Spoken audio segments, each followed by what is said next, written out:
Hello बच्चों, आज हम जो टॉपिक पढ़ेंगे वो है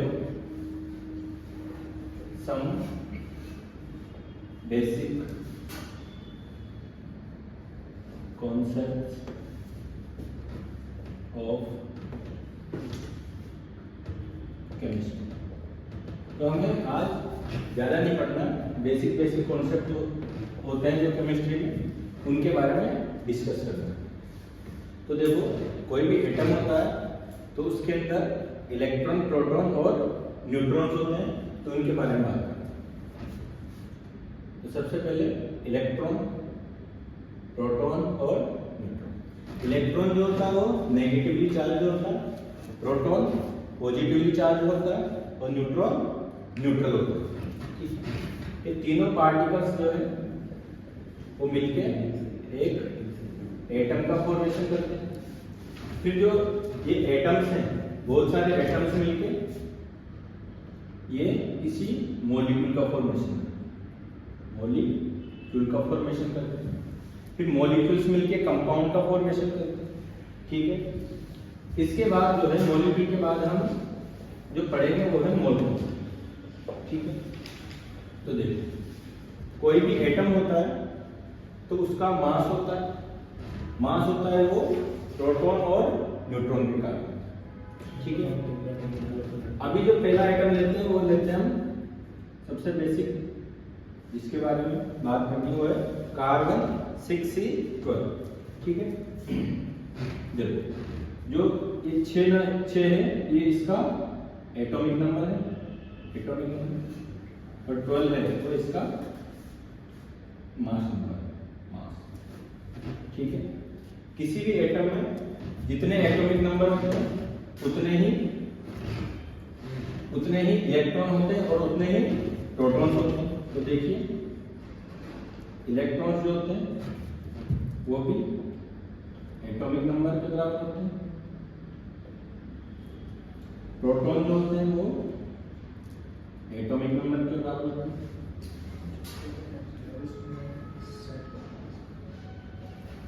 और न्यूट्रॉन जो होते हैं वो मास नंबर में से प्रोटॉन का नंबर माइनस करके निकल जाता है, ये न्यूट्रॉन होते हैं। तो ये जो बात की हमने वो की है किसी न्यूट्रल एटम के लिए,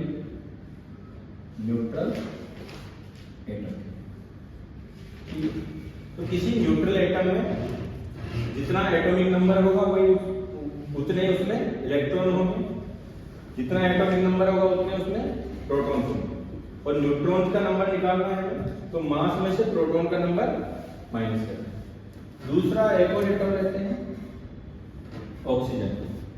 तो आप सबको पता होगा ऑक्सीजन का जो एटॉमिक नंबर होता है वो 8 होता है, और जो मास होता है, एटॉमिक मास होता है वो 16 होता है। तो इसके अंदर हम कह सकते हैं कि 8 इसका एटॉमिक नंबर है, तो इसमें 8 इलेक्ट्रॉन्स होंगे, 8 ही प्रोटॉन्स होंगे। ठीक है, अब इसके न्यूट्रॉन्स का नंबर निकालना है तो इसके मास नंबर में से इसके प्रोटॉन्स का नंबर माइनस कर देंगे, तो 16 माइनस 8, तो 8 आ जाएंगे इसके न्यूट्रॉन्स का नंबर। ठीक है, ओके। अब ये तो होगी एटम्स की बात। इसके बाद जो बात करनी है वो करते हैं आयंस। तो आयंस देखिए, आयंस जो होते हैं वो एटम से मिलकर बने होते हैं। एटम पे चार्ज आ जाता है तो उनसे आयन प्रोड्यूस होते हैं। तो देखो, आयंस दो प्रकार के होते हैं, आयन पॉजिटिव भी हो सकता है और नेगेटिव भी हो सकता है। अगर एटम पे पॉजिटिव चार्ज आ जाता है तो उसे बोलते हैं हम केटायन, और नेगेटिव चार्ज आता है तो उसे बोलते हैं एन। ओके, ठीक है। अब केटायन का फॉर्मेशन करने के लिए उस पे चार्ज, आयंस का फॉर्मेशन करने के लिए एटम पे चार्ज लाना जरूरी होता है। जैसे देख लो, किसी भी एटम पे पॉजिटिव चार्ज आना, तो चार्ज जो होता है वो इलेक्ट्रॉन और प्रोटॉन्स की वजह से होता है। अगर number of electrons number of protons के बराबर होते हैं, number of electrons number of protons के बराबर होते हैं तो होता है न्यूट्रल एटम। Neutral atom. अब मान लो हमें इसमें नेगेटिव चार्ज डेवलप करना है, तो नेगेटिव चार्ज डेवलप के दो तरीके हैं। या तो तुम प्लस को बाहर निकालो या फिर माइनस को बढ़ाओ। प्लस को बाहर निकालने से मतलब है प्रोटॉन को बाहर निकालो या इसमें इलेक्ट्रॉन ऐड करो। क्योंकि प्रोटॉन को बाहर निकालना पॉसिबल नहीं है, क्योंकि ये कहां पाया जाता है, ये पाया जाता है किसी भी एटम की न्यूक्लियस में। किसी भी एटम के न्यूक्लियस में प्रोटॉन पाया जाता है, तो इसको बाहर निकालना पॉसिबल नहीं है, ये किसी न्यूक्लियर एक्टिविटी में काम आता है। ठीक है, हमें नॉर्मल रिएक्शंस करवानी है तो इसका केवल आउटर पार्ट काम में आएगा। जो आउटर पार्ट होता है किसी एटम का वो होता है इलेक्ट्रॉन। ठीक है, तो इलेक्ट्रॉन के रेस्पेक्ट में हमें सारी बातें करनी है। इलेक्ट्रॉन के रेस्पेक्ट में कैसे देखो, एनाइन का फॉर्मेशन करना है तो हम किसी भी न्यूट्रल एटम में अगर इलेक्ट्रॉन ऐड कर देते हैं तो उससे हो जाएगा किसी एनाइन का फॉर्मेशन। एनाइन से मतलब है उस न्यूट्रल एटम पे कौन सा चार्ज आ जाएगा, नेगेटिव चार्ज। नेगेटिव चार्ज मतलब इसका फॉर्मेशन हो गया। अब मान लो हमें केटाइन का फॉर्मेशन करना है, तो केटाइन के फॉर्मेशन के भी दो तरीके होते हैं। तो किसी केटाइन का फॉर्मेशन करने के लिए या तो इलेक्ट्रॉन को बाहर निकाल लो या उसमें प्रोटॉन ऐड कर दो। क्योंकि प्रोटॉन जो होता है वो वापस नाभिक में पाया जाता है, तो इसके साथ हम छेड़छाड़ नहीं कर सकते। तो हम किसमें छेड़छाड़ कर सकते हैं, केवल इलेक्ट्रॉन में। तो इलेक्ट्रॉन में छेड़छाड़ करके हम किसी केटाइन का फॉर्मेशन करेंगे। इलेक्ट्रॉन में छेड़छाड़ कैसे करेंगे, देखो इलेक्ट्रॉन पे माइनस चार्ज होता है और प्रोटॉन पे प्लस चार्ज।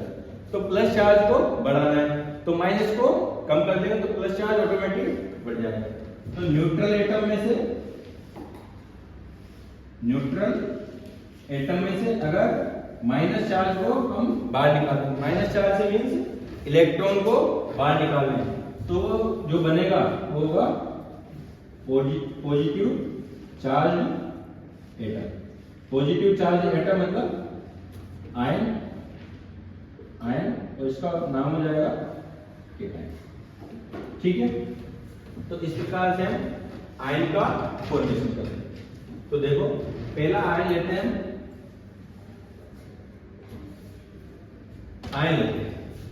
मान लो एक आयन लिया हमने nitride ion, N-3 nitride ion.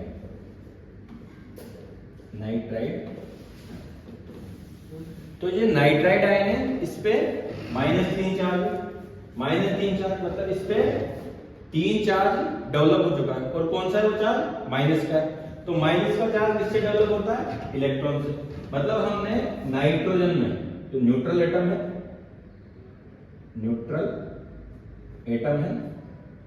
उसमें इलेक्ट्रॉन सप्लाई किए होंगे, इलेक्ट्रॉन जोड़े होंगे, तभी उस पे माइनस चार्ज है। और कितना माइनस चार्ज है, 3 है। तो इसका मतलब इसमें 3 इलेक्ट्रॉन जोड़े होंगे तब जाके ये N-3 बना होगा, मतलब नाइट्राइड आयन। ठीक है, अब देखो इसमें इलेक्ट्रॉन, प्रोटॉन, न्यूट्रॉन निकालो। तो सबसे पहले चले जाओ किसी इसके न्यूट्रल एटम पे चले गए, तो ये होता है N7N14। 7 मींस इसमें जो प्रोटॉन है वो कितने हैं, 7, इलेक्ट्रॉन कितने हैं, 7, और न्यूट्रॉन निकाल लें तो मास नंबर में से प्रोटॉन का नंबर माइनस कर देंगे तो कितना आ जाएगा, 14 - 7। ठीक है, ये तो बात होगी न्यूट्रल एटम की। अब बात कर लेते हैं आयन की। तो आयन में देखिए प्रोटॉन कितने रहेंगे, देखो किसी भी एटम में प्रोटॉन की संख्या में छेड़छाड़ नहीं कर सकते, क्योंकि वो वापस से कहाँ पाया जाता है, नाभिक में पाया जाता है, न्यूक्लियस में पाया जाता है। तो उसकी संख्या के साथ छेड़छाड़ नहीं कर सकते। तो ये कितने पाए जाएंगे, 7। छेड़छाड़ किसमें होती है, केवल इलेक्ट्रॉन्स में।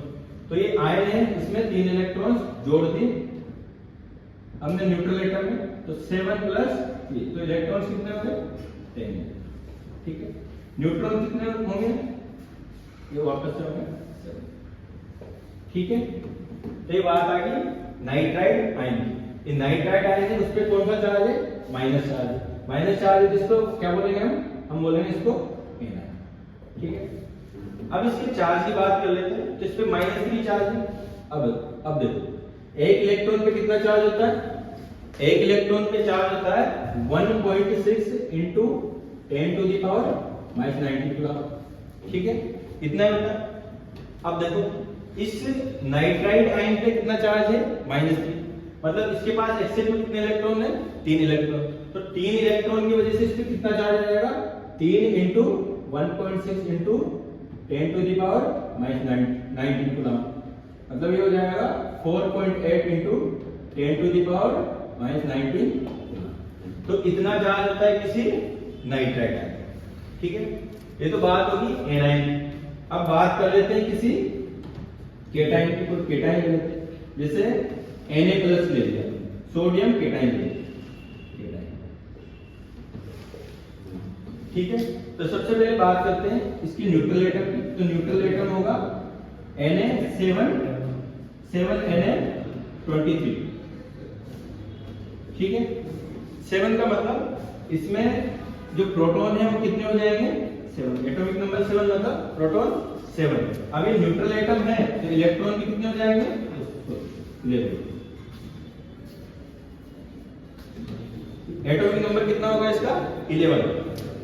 तो इसमें प्रोटॉन कितने हो जाएंगे, 11। न्यूट्रल एटम है तो जितने प्रोटॉन उतने ही इलेक्ट्रॉन, तो इलेक्ट्रॉन भी कितने हो जाएंगे, 11। अब न्यूट्रॉन निकालने हमें, तो न्यूट्रॉन कैसे निकाल सकते हैं हम, मास नंबर में से जो एटॉमिक नंबर है उसको माइनस कर देंगे। तो 23 - 11 ये आ जाएगा। तो इसमें न्यूट्रॉन्स कितने हो गए, 12। अब इससे बनाया हमने केटाइन।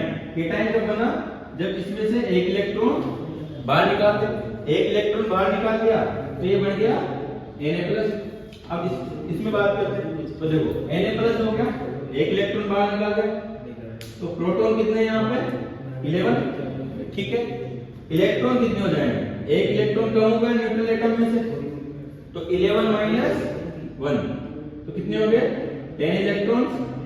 और न्यूट्रॉन कितने रहेंगे, 12। तो प्रोटॉन और न्यूट्रॉन तो किसी भी न्यूट्रल एटम में या उससे बने हुए आयन में सेम होते हैं। तो देखो इसमें कितने इलेक्ट्रॉन हो गए, 10 इलेक्ट्रॉन। अब देखो 10 इलेक्ट्रॉन्स और 11 प्रोटॉन। तो 10 इलेक्ट्रॉन्स का नेगेटिव 10 प्रोटॉन्स के पॉजिटिव को खत्म कर देगा। तो इस पे कितना चार्ज आ गया, 1+, 1+ चार्ज आ गया। तो इस पे चार्ज कितना हो जाएगा, 1.6 into 10 to the power -19। Okay बच्चों, ठीक है।